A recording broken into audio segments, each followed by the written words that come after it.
Assalamualaikum warahmatullahi wabarakatuh. Perkenalkan, kami dari kelompok 1. Pada pertemuan filsafat ke-8 ini kami akan membahas terkait dengan compliance, global ethos, corporate wisdom, value strategies, and increase critical competitive advantage. Adapun anggota kelompok kami ada Mas Arizal Pradana, Mbak Kristita Fodria, saya sendiri Avan Fardana Vandra, dan Selvi Yehova Tamono. Untuk pembahasan pertama berkaitan dengan strategic approach toward the challenge of corporate future viability. Oke, pada bab ini pertama diperkenalkan atau ditekankan dengan bahwa perusahaan akan menghadapi berbagai macam tantangan global. Menurut Simon Kucher sendiri, tahun 2014 itu mengatakan bahwa di dalam persaingan global nanti akan banyak produk dan layanan yang bisa ditiru dalam waktu yang sangat singkat, sehingga semakin banyak pula proporsi penjualan unik dan juga keunggulan kompetitif yang akan semakin terkikis, sehingga menekan margin dan pendapatan suatu perusahaan. Selain itu banyak tantangan global lainnya seperti percepatan teknologi, perubahan pasar global, dan lain-lain sebagainya. Nah, pada buku ini, Dimension menurut Glauner tahun 2016, dalam menghadapi tantangan-tantangan perusahaan ini, perusahaan itu perlu menemukan jawaban atas perkembangan makro dimensi yang membentuk pasar masing-masing. Di mana pertama disebutkan bahwa perusahaan itu perlu untuk mengatasi bagaimana perusahaan itu bisa bereaksi terhadap percepatan semua aspek dalam menjalankan bisnisnya. Yang kedua, perusahaan perlu bagaimana bereaksi terhadap erosi dari semakin terkikisnya proporsi penjualan unik tadi dan juga keunggulan kompetitif itu tadi. Yang ketiga, perusahaan juga harus bisa mengembangkan kemampuan membangun tim lintas budaya. Dan yang terakhir adalah gimana perusahaan untuk bisa mengembangkan, menanamkan, dan mempertahankan budaya perusahaan untuk mampu mencapai 3 poin pertama itu tadi. Selanjutnya berkaitan dengan tantangan yang akan dialami perusahaan, yakni memastikan bahwa model bisnisnya, produk, serta operasi perusahaannya itu mempertahankan karakteristik yang unik dan juga berbeda dengan perusahaan lain, tapi juga harus fleksibel. Nah, dalam kaitannya dengan perusahaan dan ekonomi, nilai itu menjadi inti dari suatu tujuan bisnis, di mana dia bisa mengarahkan sasaran, strategi, dan model bisnis, serta mempengaruhi interaksi pekerja dengan rekan kerja, ataupun pekerja dengan pelanggan, ataupun dengan pemasok, dan seluruh pemangku kepentingan perusahaan. Nah, dari perspektif sosial psikologis, nilai yang dianut perusahaan itu akan mempengaruhi bagaimana perusahaan itu akan bertindak atau berkembang. Dengan demikian maka mengembangkan sistem nilai perusahaan yang kuat merupakan salah satu kunci untuk bisa menciptakan keunggulan kompetitif jangka panjang yang sulit ditiru oleh pesaingnya. Pembahasan selanjutnya berkaitan dengan downside of compliance or the swarm stupidity of group behavior, di mana diperkenalkan bahwa menurut ahli biologi, psikolog, sosiolog, sejarawan, dan juga filsuf itu menyatakan bahwa manusia itu lebih cenderung meremehkan atau meragukan keyakinan atau pemikiran pribadinya untuk bisa mematuhi kebiasaan dan pendapat kelompok tempat mereka agar mereka itu bisa menjadi bagian dari kelompok tersebut. Nah, makna dari downside of compliance or the swarm stupidity of group behavior ini sebenarnya adalah adanya kepatuhan di dalam suatu perilaku kelompok itu sebenarnya bisa punya kelemahan tersendiri di mana dia bisa menghasilkan swarm stupidity atau segerombolan kebodohan di mana dia mengacu pada situasi individu yang berada dalam kelompok atau organisasi yang dia cenderung meremehkan pemikiran pribadinya, di mana pemikiran itu sebenarnya merupakan pemikiran kritis atau pandangan yang berbeda yang bisa dalam tanda kutip itu bisa mempengaruhi kelompok atau kinerja suatu perusahaan, namun dia lebih memilih untuk memendam pemikiran kritis itu atau pendapatnya itu agar dia bisa diterima di dalam kelompok tersebut, di mana dia bisa dalam tanda kutip itu menyesuaikan diri dengan norma atau keputusan kelompok. Nah, nantinya hal-hal tersebut itu akan bisa dalam tanda kutip itu menjadikan perusahaan atau kelompok itu kurang berinovasi atau kurangnya pendapat dari berbagai macam pihak yang seharusnya itu bisa membuat perusahaan itu lebih baik lagi. Nah, hal-hal tersebutlah yang bisa berpotensi menyebabkan keputusan buruk atau inefisiensi yang dilakukan oleh suatu kelompok atau organisasi itu sendiri. Selanjutnya di sini saya akan membahas mengenai high performance team as a solution to the paradox of modern management. Jadi pada poin ini kita itu akan membahas bagaimana sih high performance teams itu bisa menjadi solusi untuk tantangan yang dihadapi perusahaan saat ini. Seperti yang kita ketahui ya, di era modern saat ini perusahaan itu sering menghadapi situasi yang disebut sebagai paradoks, yang artinya di satu sisi mereka itu harus fleksibel untuk mengikuti perubahan yang cepat.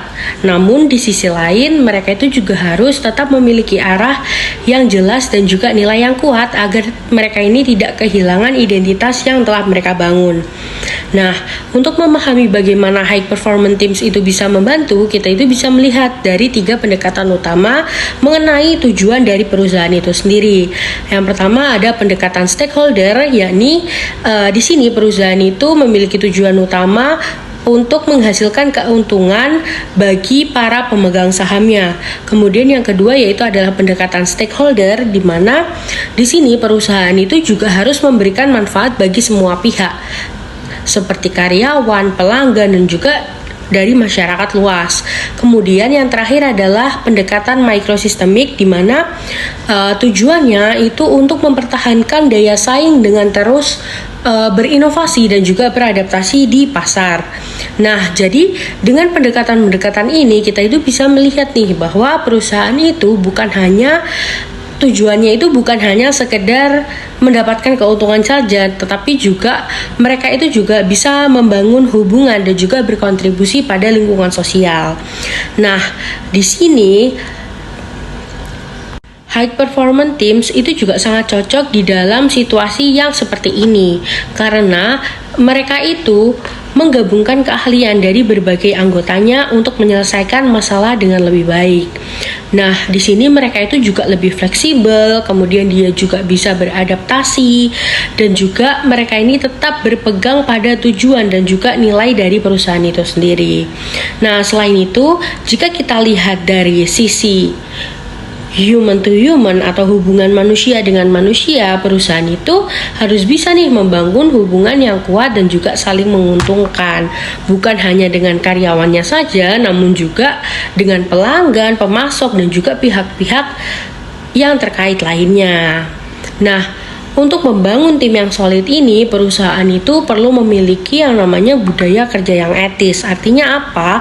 Artinya di sini perusahaan itu harus menghargai nilai-nilai baik seperti rasa hormat dan juga kepercayaan. Di mana budaya ini itu akan mendukung terciptanya tim yang kuat dan juga beragam, yang nantinya bisa melihat dari berbagai sudut pandang, namun tetap bekerja sama tanpa akan menimbulkan banyak konflik. Jadi, dengan memiliki nilai-nilai yang etis ini, perusahaan itu bisa menjadi lebih fleksibel, sekaligus mereka ini tetap memiliki identitas yang jelas, yang mana hal ini itu merupakan kunci bagi perusahaan untuk berkembang dan juga memberikan manfaat yang luas, baik itu untuk pasar maupun untuk masyarakat sekitar mereka. Oke, selanjutnya kita akan membahas terkait dengan The Ethical Truth Table. Terdapat 2 aspek utama yang berkaitan dengan betapa pentingnya nilai-nilai etos global dalam sebuah perusahaan. Yang pertama, dengan menerapkan nilai-nilai etos global akan sangat membantu perusahaan dalam mengelola tim atau kelompok yang memiliki kinerja yang baik. Dengan menerapkan nilai-nilai tersebut akan sangat membantu perusahaan untuk meminimalkan konflik serta dapat meningkatkan keberagaman di tengah kompleksitas eksternal yang terus berkembang dan begitu cepat. Contohnya seperti teknologi yang berkembang dengan sangat cepat. Yang kedua, aspek yang kedua adalah Dengan menerapkan nilai-nilai tersebut akan sangat membantu perusahaan untuk mengembangkan model bisnis baru mereka yang relevan di masa depan. Artinya apa? Artinya adalah nilai-nilai etos global bukan hanya sebagai alat untuk membangun budaya perusahaan yang etis, akan tetapi juga dengan menerapkan nilai-nilai tersebut merupakan sebuah panduan bagi perusahaan untuk memastikan bahwa model bisnis yang mereka kembangkan itu benar-benar bermanfaat bagi perusahaan itu sendiri. Selanjutnya terkait dengan tabel kebenaran etika, di mana tabel tersebut menjelaskan terkait dengan konsep praktik bisnis etis menggunakan tabel kebenaran. Nah, hal tersebut merupakan cara yang logis untuk mengelompokkan perilaku etika perusahaan berdasarkan dua aspek penting. Yang pertama berdasarkan aspek budaya internal, aspek budaya perusahaan internal, dan praktik bisnis eksternal. Nah, terdapat, kalau kita lihat di tabel itu terdapat 4 kategori. Untuk kategori yang pertama adalah perusahaan dengan budaya dan praktik bisnis yang etis. Nah, perusahaan yang termasuk dalam kategori tersebut menunjukkan bahwa perusahaan yang ideal yang memiliki budaya etika yang kuat dan menerapkan model bisnis yang etis baik secara internal maupun eksternal. Contohnya adalah perusahaan yang menghargai karyawannya, memberikan apa yang menjadi hak karyawan, contohnya tunjangan, kompensasi dan lain sebagainya, serta mematuhi regulasi yang ada. Yang kedua adalah kategori yang kedua adalah perusahaan dengan budaya etika internal tetapi praktik bisnis eksternal yang tidak etis. Nah, dalam kasus ini perusahaan mungkin memiliki nilai-nilai etis secara internal, namun melakukan praktik bisnis yang tidak etis di luar. Misalnya nih, perusahaan melakukan manipulasi pasar atau pelanggaran regulasi. Contoh lainnya, mungkin perusahaan melakukan manipulasi laporan keuangannya biar banyak investor yang mau berinvestasi ke perusahaan tersebut. Nah, yang ketiga, untuk kategori yang ketiga adalah terkait dengan perusahaan sosial dengan model bisnis etis, namun budaya perusahaan yang tidak etis. Nah, di sini kategori di sini ini menunjukkan bahwa perusahaan memiliki model bisnis yang bertujuan untuk memberikan manfaat bagi masyarakat atau lingkungan. Namun budaya internal mereka mungkin tidak etis. Contohnya seperti melakukan eksploitasi karyawan atau pemasok. Jadi tujuan sosial tercapai, tetapi kesejahteraan pekerja atau etika internal diabaikan oleh perusahaan itu sendiri. Nah, untuk kategori yang keempat di sini terkait dengan perusahaan yang menggunakan model bisnis dan budaya yang tidak etis. Nah, kategori ini itu meliputi bisnis yang secara keseluruhan tidak mematuhi etika, baik terhadap karyawan, pelanggan, investor maupun masyarakat. Contohnya di sini adalah termasuk organisasi melakukan kriminal atau perusahaan yang mengeksploitasi dan merugikan semua pemangku kepentingan perusahaan. Jadi tujuan utama dari tabel tersebut adalah ingin menunjukkan kepada kita terkait dengan praktik etika dalam bisnis tidak hanya tergantung pada kebijakan internal perusahaan, tetapi juga bagaimana perusahaan bertindak terhadap pihak luar atau pihak eksternal.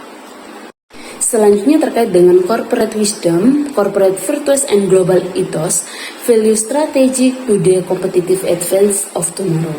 Di sini kebijakan perusahaan merupakan kemampuan untuk menjaga perusahaan tetap stabil dan tangguh saat menghadapi berbagai tantangan dari luar. Contoh tantangannya salah satunya adalah terkait dengan perubahan teknologi yang begitu sangat cepat serta perubahan pasar global yang sering terjadi. Nah, kebijakan perusahaan di sini berarti terus meningkatkan daya saing tetapi tetap menjaga perusahaan agar tetap stabil dan fleksibel. Untuk mencapai hal tersebut, maka perusahaan perlu memiliki pemahaman yang mendalam terkait dengan kondisi mereka sendiri, sehingga mereka tidak hanya sebagai organisasi yang mengejar tujuan bisnis saja, tetapi juga sebagai sistem sosial yang memiliki nilai dan tujuan sosial organisasi.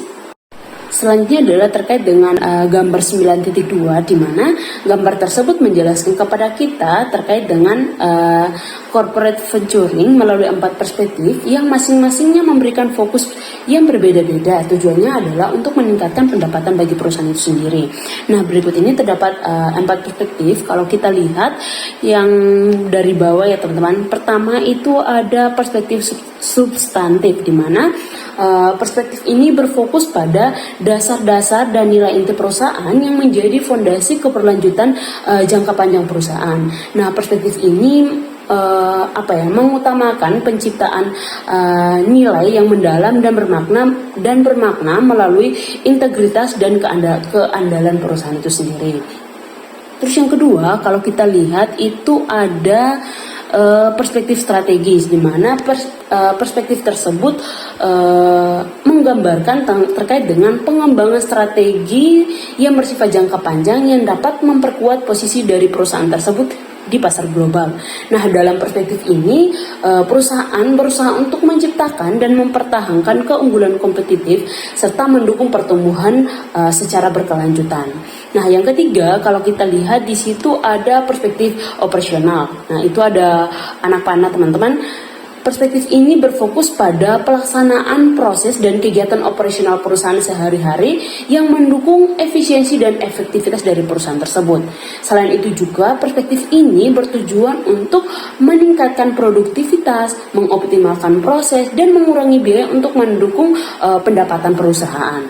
Terus yang terakhir itu ada perspektif ekonomi, di mana perspektif tersebut adalah mengutamakan pencapaian keuntungan finansial langsung dan mempertimbangkan profitabilitas sebagai ukuran utama dari kesuksesan. Jadi pada poin yang terakhir adalah kalau kita lihat di gambar tersebut, terakhir adalah revenue ya teman-teman. Jadi revenue tersebut itu menggambarkan apakah perusahaan ini berhasil atau enggak. Makanya di paling atas itu di growth, pertumbuhan. Jadi perusahaan dapat mengukur pertumbuhan organisasi tersebut atau perusahaan mengukur keberhasilan mereka itu dengan revenue atau pendapatan. Jadi secara garis besar dari gambar 9.2 ini menunjukkan kepada kita terkait dengan bagaimana keempat perspektif ini dapat bekerja sama untuk memastikan bahwa corporate venturing tidak hanya fokus pada keuntungan jangka pendek, tetapi juga mendukung pertumbuhan perusahaan secara berkelanjutan dalam jangka waktu yang panjang. Selanjutnya juga terdapat gambar 9.3, di mana gambar tersebut menunjukkan atau memberikan pemahaman kepada kita terkait dengan corporate venturing melalui berbagai perspektif untuk meningkatkan nilai perusahaan itu sendiri. Nah, di sini terdapat 4 perspektif. Yang pertama kita lihat di tabel itu dari bawah ya teman-teman, itu ada perspektif ekonomi, di mana perspektif tersebut itu berfokus pada nilai prosedural atau kinerja yang dapat menopang model bisnis perusahaan. Jadi kita lihat itu kan arahnya ke model bisnis perusahaan. Tujuan utamanya apa? Tujuan utamanya di sini adalah bagaimana perusahaan dapat mencapai profitabilitas melalui efisiensi operasional perusahaan itu sendiri. Terus yang kedua itu ada kalau kita lihat perspektif operasional. Nah, untuk perspektif operasional sendiri ini lebih berfokus pada nilai utama berupa kompetensi inti perusahaan. Nah, kompetensi ini berkontribusi pada peningkatan efisiensi dan daya saing perusahaan yang dapat membantu perusahaan untuk mencapai tujuan strategis dari perusahaan itu sendiri. Yang ketiga ada perspektif strategis. Nah, perspektif ini menekankan pada manfaat strategis yang dapat membantu perusahaan untuk mencapai pertumbuhan jangka panjang dan mengelola risiko dengan baik. Terus yang terakhir itu terkait dengan kita lihat yang paling atas itu perspektif substantif, di mana perspektif ini menghubungkan semua perspektif sebelumnya untuk mencapai nilai perusahaan secara holistik dengan memanfaatkan manfaat kompetensi inti dan kinerja dan menjadikan kinerja sebagai fondasi pertumbuhan berkelanjutan. Jadi intinya yang paling terakhir adalah menghasilkan profit serta mengurangi resiko yang akan terjadi pada perusahaan tersebut. Jadi secara garis besar dari gambar tersebut menunjukkan bahwa pendekatan menyeluruh terhadap nilai perusahaan itu meliputi fokus pada model bisnis, kompetensi, strategis, dan manfaat untuk menciptakan keuntungan jangka panjang bagi perusahaan itu sendiri. Yang terakhir, gambar 9.4. Gambar tersebut menunjukkan atau membahas terkait dengan dasar etika dari model bisnis yang akan terjadi di masa depan. Nah, dalam konteks yang dibahas oleh Glauner, di sini gambar tersebut menunjukkan hubungan antara nilai-nilai etika dan keberlanjutan model bisnis. Penekanan di sini ini ada pada nilai bersama sebagai kunci untuk bagaimana perusahaan dapat meningkatkan keunggulan kompetitif mereka di masa depan dengan menunjukkan bahwa perusahaan ini tidak hanya fokus pada keuntungan finansial saja, tetapi juga mereka fokus pada bagaimana mereka dapat beroperasi secara etis dan bertanggung jawab terhadap semua pemangku kepentingan yang ada. Dari gambar tersebut juga Glauner menekankan bahwa untuk dapat bertahan dan unggul dalam lingkungan bisnis yang semakin kompleks dan cepat berubah, perusahaan harus mengembangkan budaya yang mendukung perilaku etis perusahaan tersebut. Nah, hal ini berarti menunjukkan bahwa nilai-nilai etika harus menjadi bagian integral dari strategi bisnis perusahaan, sehingga bukan sekedar kepatuhan terhadap regulasi. Di sini secara keseluruhan gambar 9.4 mencerminkan terkait dengan pentingnya mengintegrasikan antara nilai-nilai etika ke dalam model bisnis untuk mencapai keberlanjutan dan keunggulan kompetitif di masa depan. Untuk materi selanjutnya yang terakhir, yakni values, strategies, and the competitive advantage of tomorrow. Ya, ini dijelaskan bahwa pertanyaan utama dalam etika bisnis saat ini bukan lagi tentang bagaimana menciptakan perilaku yang etis atau patuh, namun tentang bagaimana membangun budaya yang menjadi fondasi bagi perusahaan untuk tetap bertahan dan tetap unggul dalam persaingan. Ada beberapa poin yang kami garis bawahi di sini. Ya, ini yang pertama, dalam perspektif tradisional, etika bisnis ini seringkali dibangun pada level meso atau dan juga makro. Ya, ini misalnya corporate social responsibility atau CSR. Akan tetapi untuk mencapai keunggulan di masa depan, perusahaan itu perlu beralih ke level mikro, yakni perusahaan harus mengembangkan logika internal sebagai sistem sosial yang memiliki tujuan yang lebih spesifik, yakni keberlanjutan dan kelangsungan hidup perusahaan itu sendiri. Dengan kata lain, perdebatan terkait apakah etika atau ekonomi yang lebih penting itu dianggap sudah usang dalam konteks ini, dan tujuan utamanya adalah bagaimana kedua aspek ini saling memperkuat untuk mendukung kelangsungan hidup dari perusahaan. Untuk yang poin selanjutnya, yakni strategi nilai masa depan itu seharusnya tidak hanya berfokus pada penciptaan shared value atau nilai bersama yang menekankan keuntungan ekonomi dan dampak sosial, akan tetapi juga pada penciptaan shared values atau nilai-nilai bersama. Shared values di sini mengacu pada nilai-nilai etis yang benar-benar dianut oleh perusahaan dan juga seluruh pemangku kepentingannya, bukan hanya sekedar kepatuhan etis ataupun pencapaian tujuan seperti CSR yang terukur. Jadi nilai-nilai bersama ini yang dihayati dalam budaya perusahaan ini akan meningkatkan daya saing dengan menciptakan ikatan serta kepercayaan yang lebih kuat lagi antara perusahaan, karyawan, dan juga pelanggan. Poin selanjutnya adalah etika bisnis modern itu menuntut pendekatan yang lebih fleksibel dan juga relevan, yaitu dengan mengedepankan kebijaksanaan korporasi yang mana mampu menyesuaikan diri dalam berbagai konteks sosial dan juga budaya.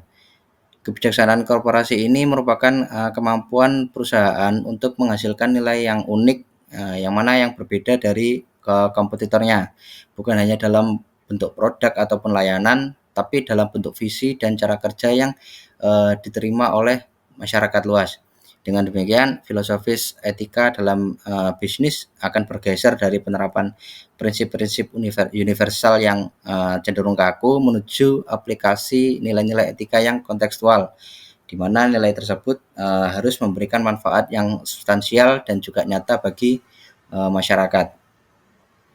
Poin selanjutnya ada dijelaskan oleh Glauner bahwa penting untuk melakukan reinterpretasi prinsip etis universal seperti Kantian kategorikal imperatif dan etika global yang mana diajukan oleh Hans Kung, di mana perusahaan perlu memaknai ulang prinsip-prinsip ini agar sesuai dengan tujuan mereka dalam menciptakan nilai tambah yang substansial. Semisal dalam konsep etika global Hans Kung itu ada penekanan pada nilai-nilai universal seperti keadilan, kejujuran, dan juga tanggung jawab. Dalam konteks bisnis, nilai-nilai ini perlu diterapkan secara fleksibel dan berfokus pada manfaat yang lebih praktis yang bisa diberikan kepada masyarakat, bukan hanya kepatuhan formal terhadap prinsip-prinsip etis. Selanjutnya, keunggulan positif masa depan akan sangat dipengaruhi oleh kemampuan dari perusahaan untuk mengintegrasikan nilai-nilai etis yang dapat diterima secara luas, relevan secara budaya, dan berorientasi pada manfaat sosial.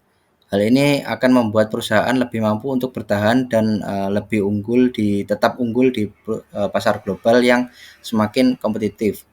Dengan membangun budaya perusahaan yang mengedepankan nilai-nilai etis yang substansial, perusahaan dapat menciptakan diferensiasi yang sulit ditiru oleh pesaing.